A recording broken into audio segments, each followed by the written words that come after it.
साथियों, आप लोगों का हमारे इस वीडियो में पिछले 2 वीडियो में साधारण ब्याज पे बनने वाले विभिन्न प्रकार के क्वेश्चन बेसिक से लेकर हाई लेवल तक आपने देखा। जैसा कि मेरा वादा और दावा दोनों था कि हम साधारण ब्याज के किसी भी प्रश्नावली को परीक्षा में पूछे गए ज्यादातर प्रश्नों को बिना किसी ट्रिकी रूल के, यानी कि किताब में हर तरीके के प्रश्न के लिए अलग अलग ट्रिकी रूल्स होते हैं और उस रूल्स पे हम जाके क्वेश्चंस को बनाते समय बहुत ही अच्छा भी लगता है। एक छोटे से नियम पे एक बड़े से सवाल का उत्तर निकल जाना। लेकिन साथियों, जो सच्चाई ये है कि अगर हर सवाल के लिए अलग अलग हमारे पास सूत्र होंगे तो इस तरीके से एक सूत्रों का एक बहुत बड़ा जमावड़ा हमारे पास होगा। अचानक पूछेंगे किसी सवाल का जवाब, हम बहुत सटीक तरीके से नहीं दे पाएंगे क्योंकि वो रूल्स हमको भूल चुके होंगे। साथियों, उसके मद्देनजर हमने अपना एक रूल दिया जो बेसिक तरीके का है। मूलधन को जैसा कि हम पहले दिन से बता रहे 100% के रूप में मान्यता है। साधारण ब्याज जो दर गुणे समय के बाद हमको उसका प्रतिशत मान निकाल सकते हैं। मिश्र धन जो 100% प्लस ब्याज, ये ब्याज वही है जो दर और समय को गुणा करने पे हमको मिल रहा था। ठीक है, इन दोनों को ऐड करने पे हम मिश्र धन का प्रतिशत मान निकाल सकते हैं। और यदि कहीं ब्याज डायरेक्ट निकालने की जरूरत है तो मिश्र धन माइनस मूलधन, ये बेसिक नियम है, हम सबको इसके विषय में जानकारी है। इसके पहले 2 वीडियो में अगर आप नहीं देखे हैं तो प्लीज सबसे पहले पहला पार्ट इसका साधारण ब्याज का, जिसमें इस पूरे नियम का और प्रश्नों की पहचान आपको बताई गई है, वो देखना जरूरी है। उसको जरूर देखें। पसंद आता है लाइक, सब्सक्राइब और शेयर भी करें ताकि हमें भी मनोबल बढ़ सके, हम इसको और भी बेहतर तरीके से आपके सामने लेकर के आए। साथियों, केवल यही प्रश्नावली नहीं, साधारण ब्याज ही नहीं बल्कि इसके आगे के और भी गणित के बड़े बड़े अध्यायों को मैं कोशिश करूंगा 2 से 3 लाइन इसी तरीके का कुछ लिख करके उसके हर सवाल को उस पर उत्तर देने का तौर तरीका आपको हम बताएंगे। साथियों, आइए चलते हैं अपने इस तीसरे भाग में। साधारण ब्याज के कुछ और बड़े स्तर पे सवालों से रूबरू होंगे। हम देखते हैं कि किस तरीके के सवाल परीक्षा में पूछे जाते हैं और क्या हम इन 3 लाइनों के माध्यम से उस सवालों को बना पाएंगे कि नहीं। एक सवाल आपके सामने है, ध्यान दीजिए। यहाँ पे किसी धन राशि पर पहले 2 वर्षों के लिए ब्याज दर, साथियों किसी धन राशि पर पहले 2 वर्षों के लिए ब्याज दर आपको दी गई है 4%, अगले 4 वर्षों के लिए 6% और इससे आगे की अवधि के लिए अगर हम जाते हैं तो 8% वार्षिक जोड़ा जाए तथा कुल 9 वर्षों में चुकाया जाए। कुल साधारण ब्याज यदि 1120 रुपए है तो आपको बताना है कि मूलधन राशि कितनी रही होगी। आइए साथियों देखते हैं। सबसे पहले, जैसा कि मेरा एक बहुत बड़ा रुझान रहा है हर सवाल में कि सवाल को समझना ज्यादा जरूरी है। कहीं ना कहीं अगर सवाल की समझ हमको नहीं होगी तो हम ये भी नहीं जान पाएंगे कि कौन सा आंकड़ा हमको दिया गया है, एग्जैक्ट सवाल में क्या हमसे पूछा जा रहा है और हमको किस डायरेक्शन में जाना है। इसके साथियों, हर सवाल में दी गई जानकारी जो पहले लाइन से लेकर अंत तक होती है उस पर हमारी बहुत ही बारीक नजर होनी चाहिए। जैसा कि किसी धनराशि पर, इससे एक बात तय हो जाती है कि धनराशि हमको दी नहीं गई है, यानी कि मूल धनराशि हमारे पास नहीं है, तो सबसे पहले हम उसको जानकारी के तौर पे नोट करेंगे।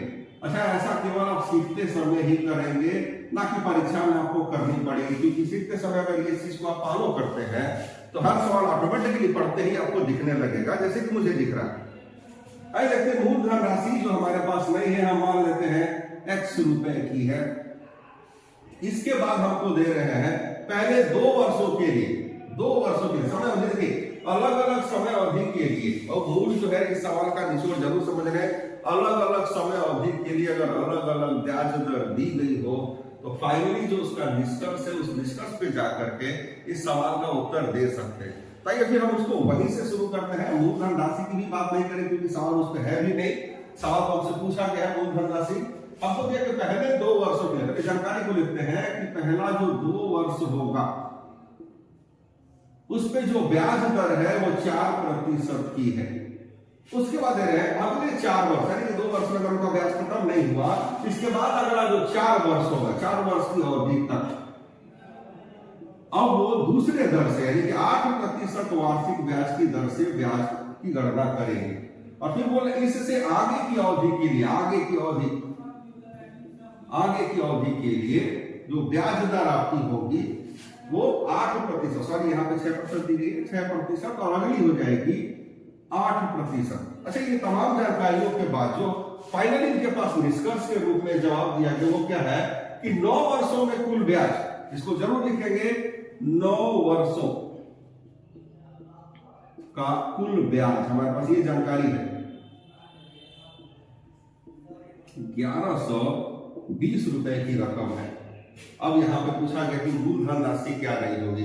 तो साथियों, सबसे पहले हम जाते हैं कंक्लूजन, यानी कि सारांश के रूप में क्या किया। इतनी सारी जानकारी के बाद जो निष्कर्ष है वो निष्कर्ष में बता रहे हैं कि 9 वर्षों का जो कुल ब्याज है वो 1120 रुपए है।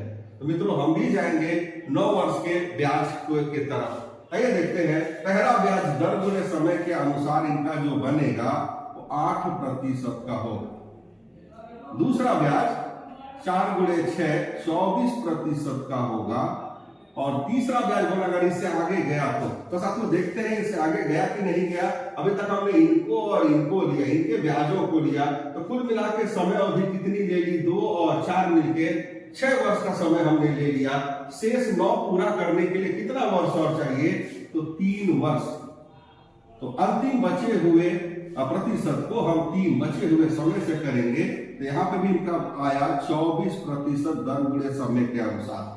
अब देखें कि 9 वर्षों का कुल ब्याज का टोटल कितना बन रहा है, तो 24, 24, 48 और 8 56% कुल ब्याज 9 वर्षों का है। साथियों, 9 वर्षों का कुल ब्याज रकम में 1120 और हमने जो 9 वर्षों के कुल ब्याज का प्रतिशत निकाला है वो 56%, अर्थात 56% पे अगर कुल ब्याज 1120 रुपए की है तो मूलधन राशि के 100% जो होगी उसका मान क्या होगा।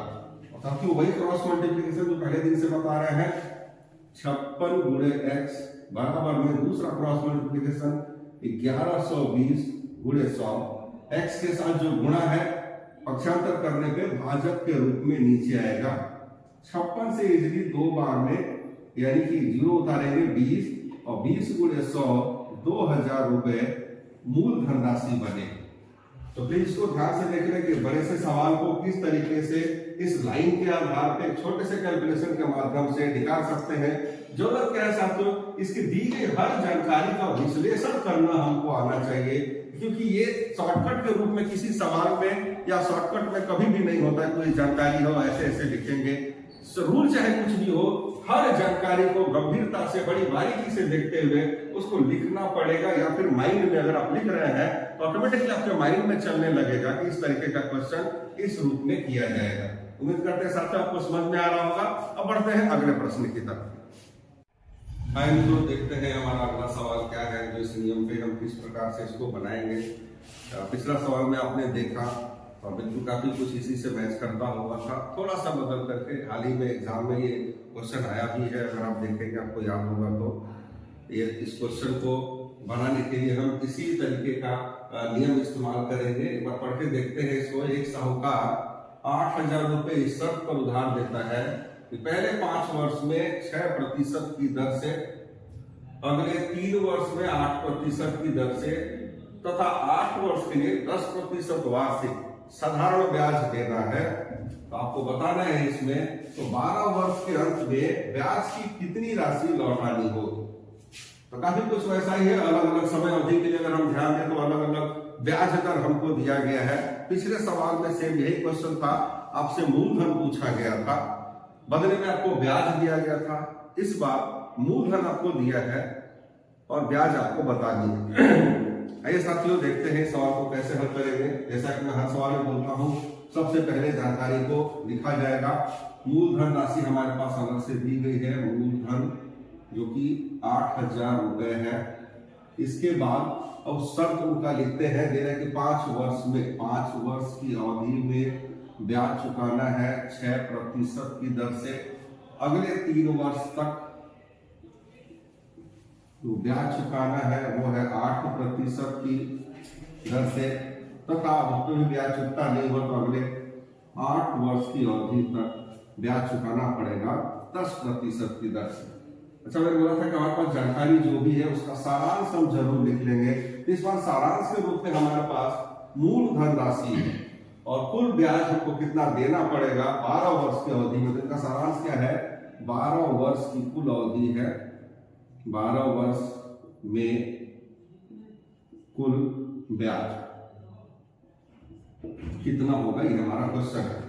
तो मुख्य जब अलग अलग समय अवधि का अलग अलग दर दिया गया तो सबसे पहले हमको ये देखना चाहिए कि कुल समय अवधि कितनी दी गई है, जो कि 12 वर्ष है। तो ये सबसे पहले हम 12 वर्ष के कुल ब्याज के प्रतिशत की गणना करके देखते हैं। पहला ब्याज दर गुणे समय, इसी के आधार पे दर गुणे समय करते हैं तो 30% ब्याज हमको देना पड़ेगा। दूसरा 3 वर्ष 8% की दर से 8 तरीके 24% ब्याज यहाँ हमको देना पड़ेगा। उसके बाद यहाँ पे ब्याज दर गुणे समय के अनुसार देखेंगे तो 80%। लेकिन नहीं, जैसा मैंने बोला था कि सबसे पहले 2 समय अवधि में हम नोट कर लें कि कितना समय हमने कुल ले लिया। तो 5 और 3 8 और 12 होने के लिए शेष बचते हैं 4 वर्ष और। तो अंतिम वाले को हमेशा बचे हुए शेष अवधि से, 8 से नहीं, शेष अवधि से, शेष जो समय है, शेष 4 वर्ष, उस बचे हुए समय से इसको गुणा करेंगे तो ये हो जाएगा 40%। इस प्रकार से कुल 12 वर्ष का ब्याज का जो प्रतिशत मान है आप कैलकुलेट करके देख सकते हैं। ये आपका 4 और ये हो जाएगा 5 4 9 94% कुल ब्याज बनता है। आइए साथियों देखते हैं इसको रखेंगे कैसे। हमारे पास जो जानकारी है वो मूलधन 8000 रुपए की मूलधन यानी कि 100% की वैल्यू हमको दी गई है, जो कि रकम में 8000 रुपए है। अब दूसरा लाइन आता है प्रश्न का 12 वर्ष का कुल ब्याज, और 12 वर्ष के कुल ब्याज का प्रतिशत होता है आपका 94%। रकम कितनी होगी ये हमको बताना है। सेम फार्मूला, सेम ट्रिक, आपका वही 100 गुणे x बराबर में दूसरा वाला क्रॉस मल्टीप्लाई जो कि 8000 गुणे 94, x के साथ जो गुणा है पक्षांतर करेंगे तो भाजक के रूप में नीचे आएगा। इसको कैंसिल करते हैं, 2 0 से 2 0 कैंसिल हो गया। अब आपने गुणा करना है 8 गुणे 94 से, एक 0 बचा है, आप लगा सकते हैं इसे 0 8 गुणे 4 32 का 2 शेष 3 8 72 3 75 यानी कि 7520 रुपए ब्याज के रूप में हमको चुकाने पड़ेंगे। आपने देखा एक ही सवाल के 2 अलग अलग पहलू हो सकते हैं, चाहे उसको किसी भी तरीके से बदल के दिया जाए। अगर हमको जानकारी की समझ अच्छी है, हम उसके प्रारूप से परिचित हैं, तो हम इस नियम पे जाके उस सवाल को इजीली सॉल्व कर सकते हैं। तो उम्मीद करते हैं साथियों आपको सवाल से बेहतर समझ में आ रहा होगा। अब बढ़ते हैं अगले सवाल की तरफ। ये हमारा अगला सवाल, इसके पहले एक सवाल आपने बनाए होंगे, अच्छा समझ में आया भी होगा उम्मीद करते हैं। अगर आपको हमारा वीडियो पसंद आ रहा है तो इसको लाइक सब्सक्राइब जरूर करें, ताकि हमें भी एक मोटिवेशन मिल सके इससे और भी अच्छा और बेहतर करने के। साथियों बढ़ते हैं हम अपने अगले सवाल पे। दिया गया है कि 4500 रुपए को 2 भागों में इस प्रकार कर्ज पर लगाया गया कि 10% की दर से 5 वर्ष का जो साधारण ब्याज तथा दूसरे भाग पर 5% की दर से 8 वर्ष के साधारण ब्याज के बराबर हो। तो बताएं पहला भाग कितना, पहला भाग यानी कि पहली धनराशि जो लगाई गई थी साधारण ब्याज की दर से, वो धनराशि कितनी है। आइए सबसे पहले इस सवाल के प्रारूप को देखें कि हमको जानकारी में क्या बता रहे हैं। मित्रों जानकारी में हमको एक रकम दी गई है जो 4500 रुपए की है। इसको 2 भागों में कर्ज पे लगाने की, माना कि भाग ए और भाग बी कर्ज पे लगाया है, लेकिन इसमें से कितनी रकम ए के लिए या 4500 से कितनी रकम दूसरे भाग के रूप में लगाएगी, इसकी जानकारी हमको नहीं दी गई है। आइए देखते हैं बाकी जानकारियां क्या है। बोले कि पहले भाग को इस शर्त पे लगाया गया कि कर दिया गया कि 10% की दर से, यानी कि इसका जो दर है वो 10% है। 10% की दर से कितनी अवधि के लिए, तो 5 वर्ष की अवधि के लिए कर्ज पे लगाया गया। वहीं पे दूसरे भाग के विषय में बता रहे हैं 5% की दर से 8 वर्ष की अवधि के लिए कर्ज पे लगाया गया। और फाइनली जो इसका निचोड़ है, जो सारांश है, वो क्या बोल रहे हैं कि पहले भाग की 10% की दर से 5 वर्ष का जो ब्याज है तथा दूसरे भाग पर 5% की दर से 8 वर्ष का जो ब्याज है बराबर हो। तो इसको हम लिख सकते हैं ब्याज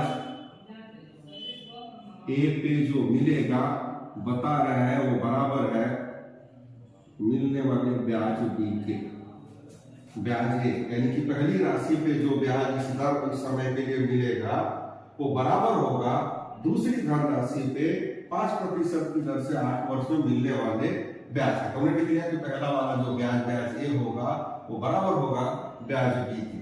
आइए मित्रों देखते हैं इस पे इस लाइन के माध्यम से क्या संभव है ऐसे सवालों का उत्तर दे पाना। कहीं हमारे पास जानकारी में अगर दो ब्याजों का तुलना दिया गया है तो हम इस सब जानकारियों को लेकर के फोकस करेंगे केवल और केवल ब्याज की तरफ। देखते हैं पहला ब्याज धन मूल्य समय के आधार पे 50%, दूसरा वाला ब्याज धन मूल्य समय के आधार पे 40% है।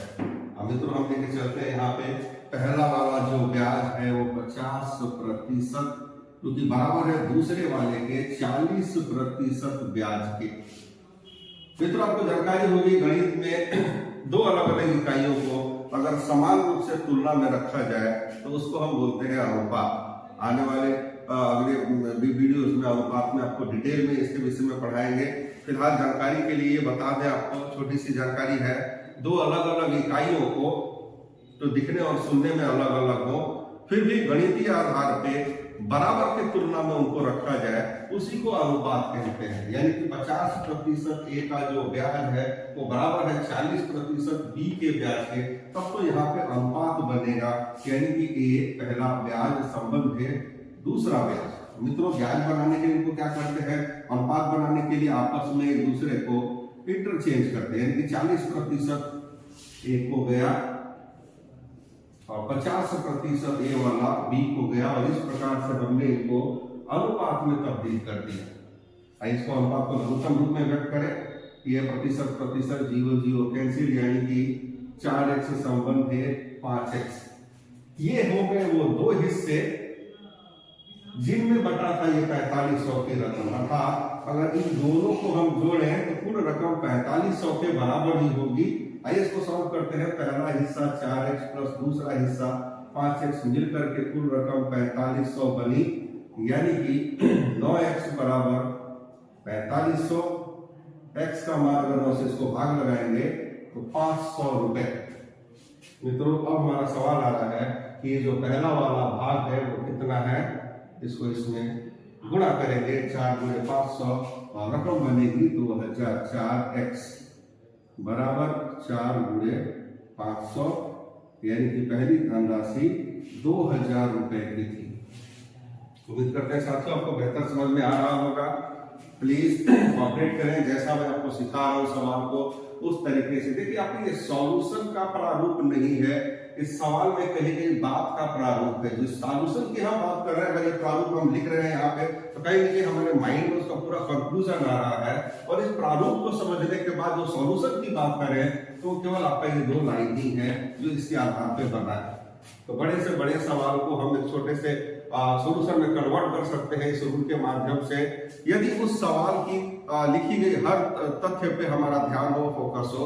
मित्रों इस तरीके से उसके प्रारूप को हम लिखेंगे, ये सॉल्यूशन नहीं बल्कि दी गई जानकारी का अवलोकन। आगे बढ़ते हैं इसी के साथ अगले सवाल पे, देखते हैं क्या रुझान है। ऐसा जो देखते हैं हमारा अगला प्रश्न, पिछला प्रश्न जो आपने बनाया काफी कुछ उससे मिलता जुलता है, थोड़ा सा इसके प्रारूप में बदलाव है। ध्यान देंगे 25,000 रुपए की धनराशि इस शर्त पर उधार दी गई कि पहला भाग 5% वार्षिक साधारण ब्याज की दर से 4 वर्ष तथा दूसरा 6% वार्षिक दर से 5 वर्ष में प्राप्त मिश्र धन के बराबर हो तो दूसरा भाग बताएं। पिछले क्वेश्चन में अगर आप ध्यान देंगे तो 4500 की एक धनराशि थी जिसको अलग अलग बांटा गया, जो निश्चित दर और समय अवधि के बाद उन दोनों का ब्याज बराबर होना बोला गया था। और यहाँ पे आपको बताया जा रहा है कि दोनों का मिश्र धन बराबर है। तो बिल्कुल सेम उसी प्रकार से इस सवाल के प्रारूप को एक बार लिख के देखते हैं।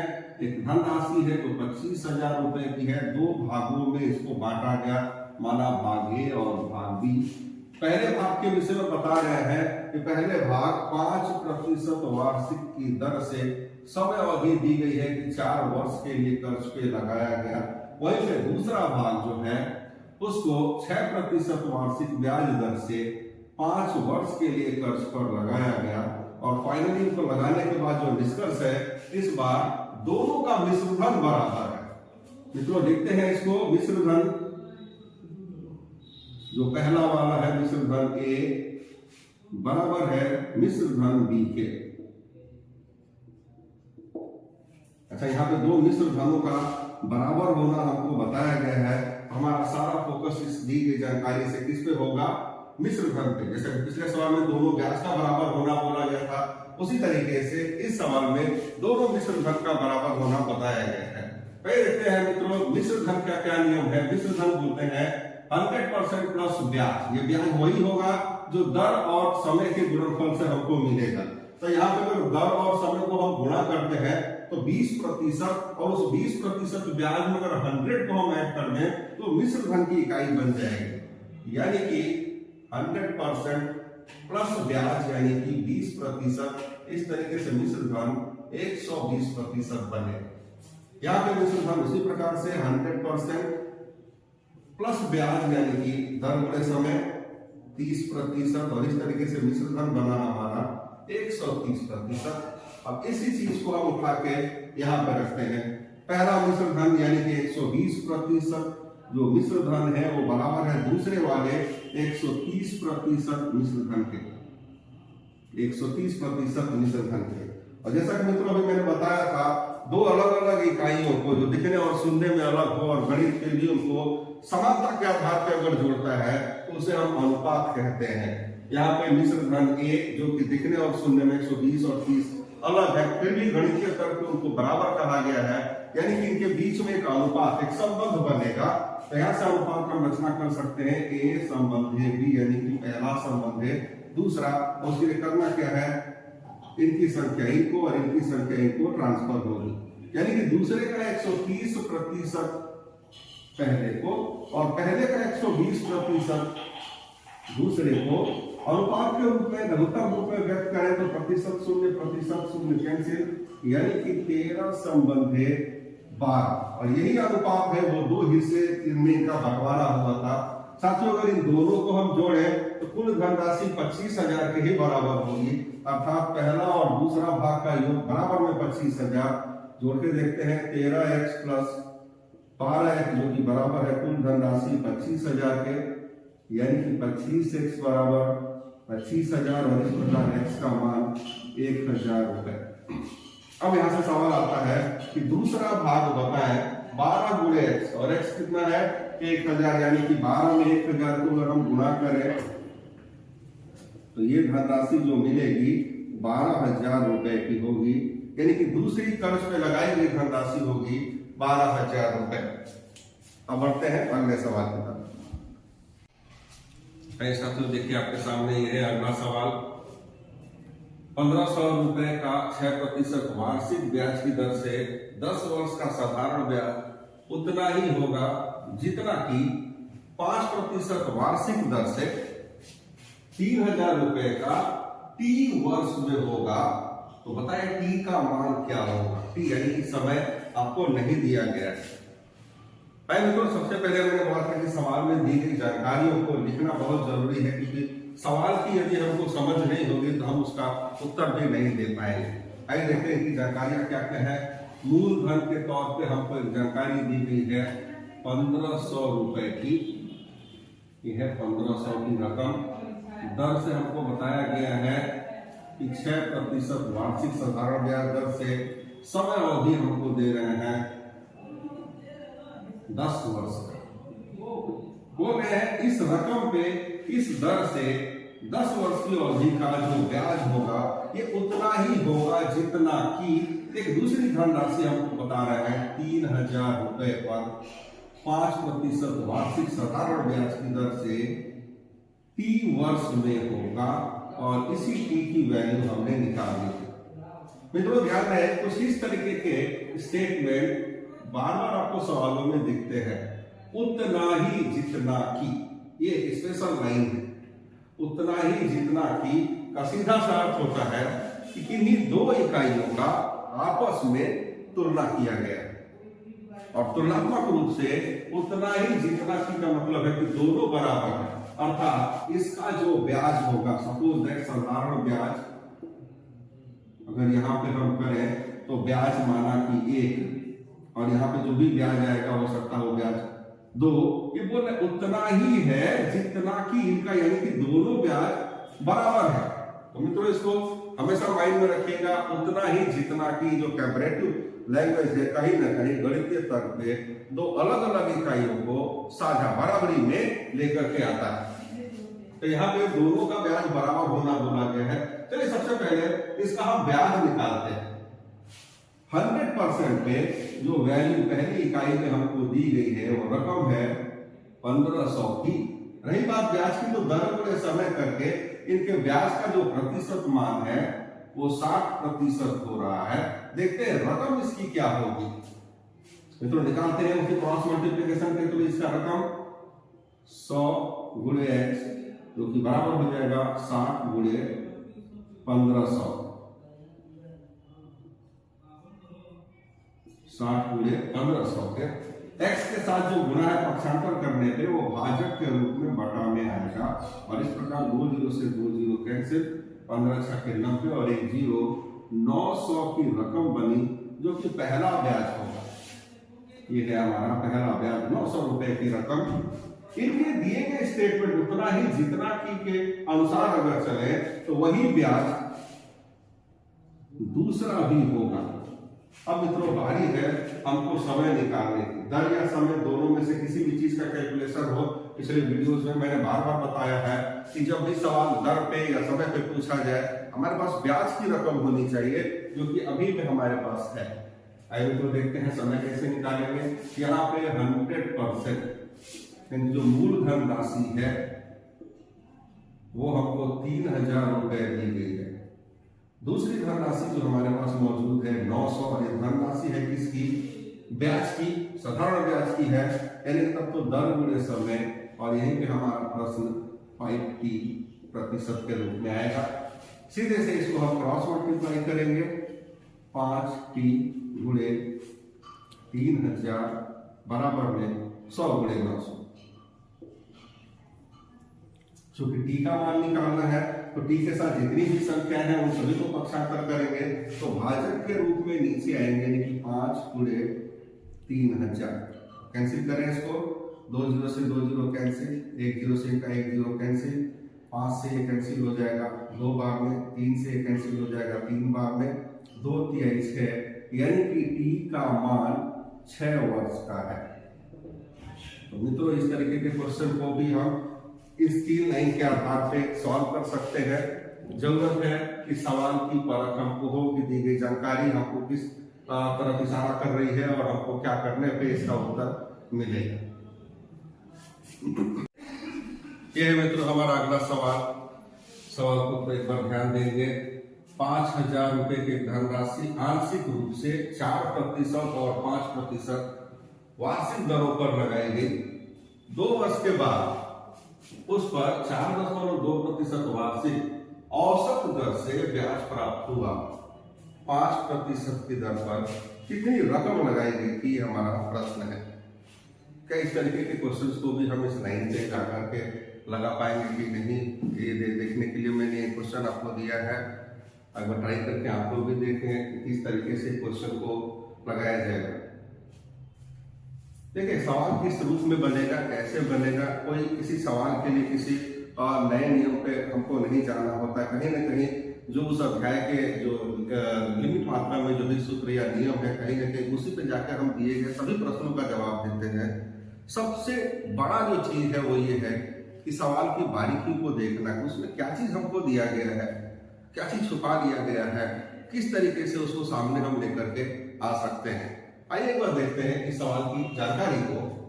5000 रुपए की धनराशि आंशिक रूप से 4% पे और 5% वार्षिक दर पे लगाई गई, लेकिन 4 या 5% पे कितनी रकम लगाई गई इसके विषय में हमारे पास कोई जानकारी नहीं। समय अवधि दे रहे हैं कि 2 वर्ष के बाद वार्षिक ब्याज औसत दर से प्राप्त होगा, यानी कि कुल ब्याज औसत दर से प्राप्त होने का मतलब है कुल ब्याज दोनों ही रकमों पे मिलाकर के जो कुल ब्याज है। और यहां पे हमने क्या बोला था कि किसी भी सवाल का जो निचोड़ है, सारांश है, वही उसका उत्तर तय करता है। यहाँ पे कुल ब्याज को हम ले सकते हैं। कुल ब्याज यानी कि पहले पे प्राप्त ब्याज, ब्याज 1 प्लस ब्याज दो मिल करके कुल ब्याज जो कि 4.2% वार्षिक है बना होगा। अब साथियों ब्याज के हम नियम पे जाए तो हमारे पास 100% की केवल एक वैल्यू है जो कि लमसम 5,000 रुपए है, लेकिन उस 5,000 रुपए में से कितना प्रतिशत रुपया 4% की दर से, कितना प्रतिशत रुपया 5% की दर पे लगाया गया हमारे पास जानकारी नहीं। ऐसे में हम इसके व्यक्तिगत थीम पे चलते हैं। ब्याज यानी कि मूलधन, माना कि 5,000 रुपए है। अगर दो पार्ट की बात करें, माना कि भाग ए और भाग बी में दोनों मिला के कुल रकम 5,000 रुपए की थी, तो मान लेते हैं कि x रुपए 5,000 रुपए में से x रुपए दूसरी धनराशि लगी, तो पहली धनराशि होगी कुल धनराशि माइनस पहली धनराशि, यानी कि जो बचेगा 5,000 में से जितना रुपया बी पे लग गया, दूसरे भाग पे लग गया, तो स्वाभाविक है 5,000 में से इनका रकम घटाने के बाद जो बचा होगा वही ए पे लगा होगा। इसको हम लिख सकते हैं तब कितना 5,000 माइनस पहली मूलधन राशि। इनका दर जो हमको जानकारी में दिया गया कि 4% वार्षिक ब्याज दर से इनको लगाया गया था 5% वार्षिक ब्याज दर से। 2 वर्ष की समय अवधि दोनों के लिए दी गई है, 2 वर्ष और 2 वर्ष, और इसमें जो कुल ब्याज हमको मिला है तो 4.2% का है। हम इस नियम में इसको रखते हैं, मूलधन ब्याज बराबर मूलधन गुणे दर गुणे समय। तो मूलधन हमारे पास है 5,000 रुपए माइनस x गुणे दर जो कि 4% है गुणे समय बटा में 100 प्लस ब्याज दो, ब्याज भी वही है, मूलधन गुणे दर गुणे समय बटा 100। और इस तरीके से कुल ब्याज यानी कि कुल रकम पे, कुल धन पे 5,000 रुपए पे मूलधन गुणे दर इतना गुणे समय 2 बटा में 100। तो मित्रों ये है इस तरीके के क्वेश्चन हाई लेवल के एग्जाम्स में जो किसी भी ट्रिकी रूल या ट्रिकी कॉन्सेप्ट में बंधे हुए नहीं है, उसको हम इस नियम पे जाकर के कि साधारण जो बेसिक सूत्र है उस पे इसको सारांश को रखना पड़ेगा और रखने के बाद इसको सॉल्व करेंगे। अगर यहाँ से इसको आप सॉल्व करते हैं तो थोड़ा सा कैलकुलेशन लेंदी वे में हो सकता है, इसलिए उसको ईज करने के लिए कभी भी नीचे की जीरो की संख्याओं को सर्वप्रथम न काटें। जैसा कि हम आदि होते हैं 0 से 0 काटने के, अगर पूर्ण रूप से वो कैंसिल होता है तभी उसको टच कर लें, तो फिर आपके लिए एक बड़ा चीज वो हो जाएगा आगे जाकर। आइए भिन्नों का जोड़ मान करके इसको हम सॉल्व करते हैं। सबसे पहले हम ब्रैकेट को खोलेंगे, ये हो जाएगा 4 दूनी 8, 8 गुणे 5 40 और 3 जीरो इनका व्यक्तिगत है, 3 जीरो ये माइनस 8 गुणे x 8x बटा में 100 प्लस दूसरे वाले ब्याज पे सकते हैं 5 दूनी 10x बटा में 100 और तब बराबर में इनका मान, यहाँ पे आप जीरो पूर्ण रूप से कट रहा है तो आप इसको कैंसिल कर सकते हैं और इनको आपस में आप चाहें तो गुणा कर लें।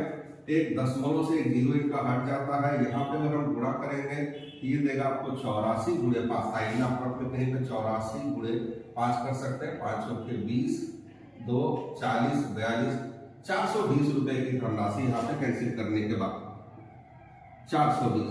मित्रों इसको सॉल्व करके आप देख सकते हैं।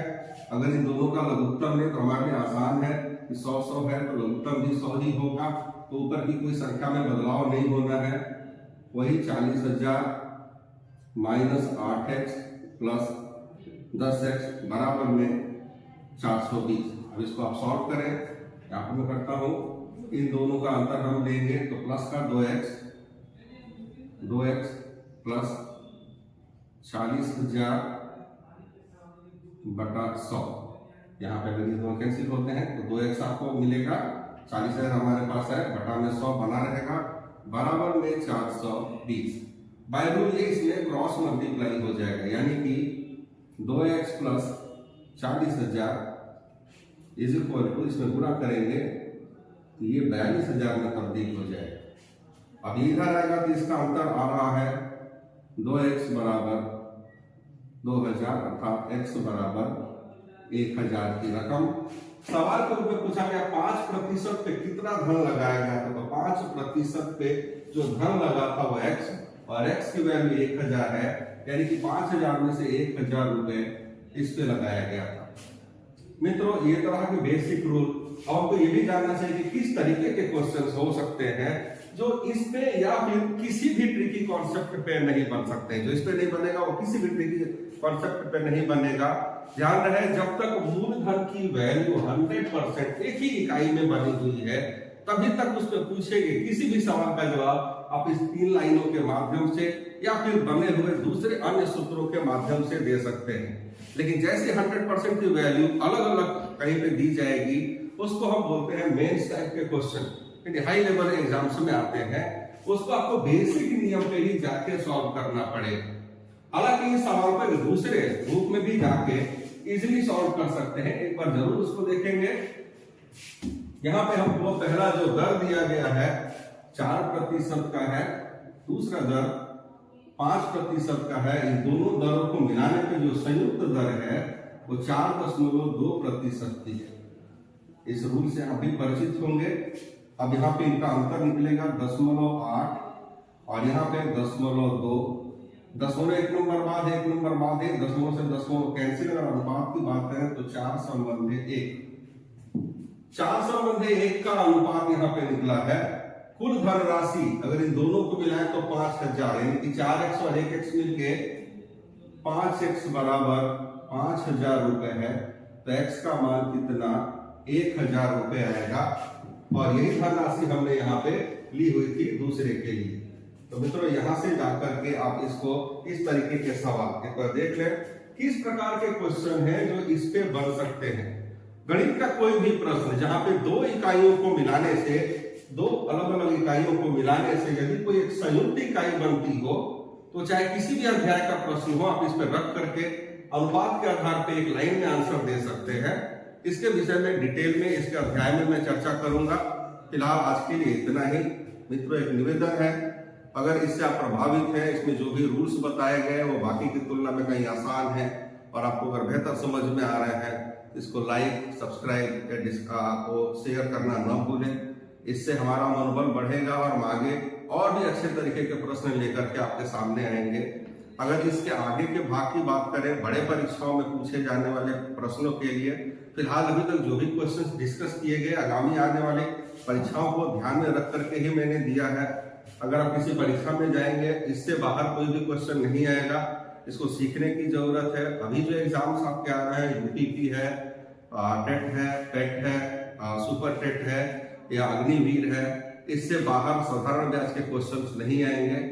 सही तरीके से इसको अगर आप अवलोकन करें तो बहुत ही आसानी से इस तरीके के सवालों पर विजय प्राप्त कर सकते हैं। उम्मीद करते हैं आपको हमारा ये वीडियो पसंद आ रहा होगा। आगे भी हम आपके लिए इसी तरीके का वीडियो बनाते रहेंगे।